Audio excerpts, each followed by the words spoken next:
1 minute, 1 chapter, 1 step closer to our Savior. Matthew chapter 3.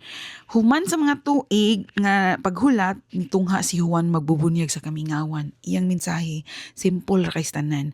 Pag hinulsol ka mo, kay hapit na maabot ang Dios. Daghang tao ang miduol kaniya, naminaw sa iyang mensahe ug nagpabunyag.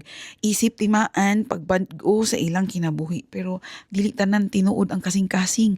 Gisaway ni Juan ang mga relihiyosong leader nga nagpakitang tao lang dili tinuod ang paghinulsol. Unya, miabot si Jesus. Bisan walay sala, siya nagpabunyag para tumanon ang kabubuton sa amahan.